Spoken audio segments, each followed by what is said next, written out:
ایک بار مدینے میں شور ہوا کل عید ہے، کل عید ہے۔ زینب کے کان میں بھی آواز آئی کہ کل عید ہے، کہ ہمیشہ جب عید کا دن علی کی زندگی میں آتا تو حضرت زینب اپنے گھر پر عید کا چاند دیکھ کر عید منانے کے لیے اماری منگواتی، اور جب محمل آ جاتی اس میں سوار ہوتی اور سیدھے ام البنین کے گھر جاتی، اور جب گھر میں پہنچتی تو چار جوان بھائی عباس کے بھائی زینب کو اماری سے اتارتے تو زینب یہ کہتی اب میری عید ہوئی ہے، میں نے عباس کو دیکھا، میں نے عید کا چاند دیکھا۔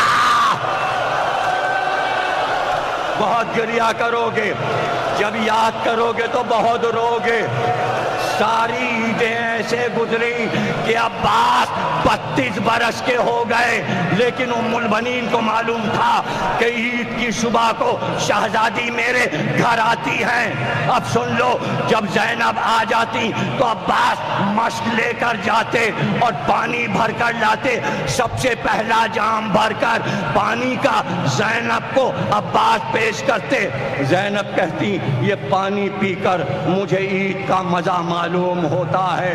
جب تک زینب عباس کے ہاتھ سے پانی نہ پیتی تو کہتی تھی یہ میری عید نہیں ہے، عید اسی طرح ہوتی ہے۔ اب بتاؤ بعد کربلا عید آئی ہے، اب کیا ہوگا؟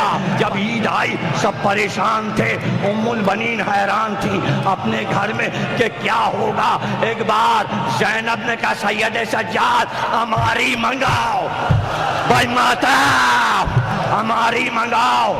سیاہ چادر زینب نے پہنی، ہماری پہ سیاہ پردہ پڑا، ناقہ بٹھایا گیا، زینب ہماری میں بیٹھی اور ساربان سے کہا عباس کے گھر چلو، عباس کے گھر چلو۔ ساری بیویاں پیچھے پیچھے۔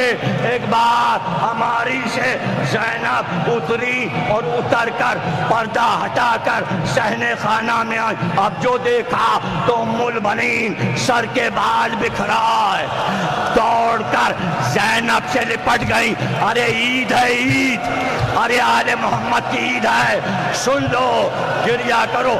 ایک بار ام البنین زینب سے لپٹ گئی، لپٹ کر صرف اتنا کہا شہزادی، شہزادی اتنا مجمع تھا روضہ رسول پر کہ میں آپ سے ایک بات نہ پوچھ سکی، اچھا ہوا کہ آپ آ گئیں، تو اب میں آپ سے ایک بات پوچھنا چاہتی ہوں۔ کہا مادر گرامی پوچھئے، کیا پوچھنا ہے؟ کہا زینب یہ بتاؤ کہ اگر کوئی زخمی گھوڑے پر زخمی ہو کے گرتا ہے تو وہ اپنے ہاتھوں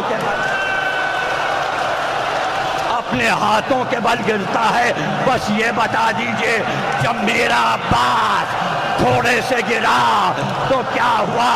ایک بار زینب نے پکارا عباس، عباس، کہا ام البنین عباس سر کے بل، سر پاس ہو گیا۔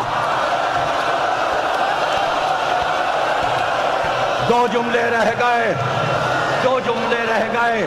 ایک بار یاد رکھنا، جملہ یاد ہے، جب زینب گھر میں آتی تو چار جوان بھائی زینب کا بازو پکڑ کے لا کے فرش پہ بٹھاتے تھے۔ زینب نے دائیں دیکھا، بائیں دیکھا، کوئی نہیں تھا۔ ایک بار پردہ ہٹا، عباس کا بیٹا فضل کاندھے پہ مشک رکھے ہوئے، پھوپھی اماں میرے ہاتھ سے بابا کے نام پر ایک بار ماتم شروع، واہ باسا، واہ باسا، یا با، یا با۔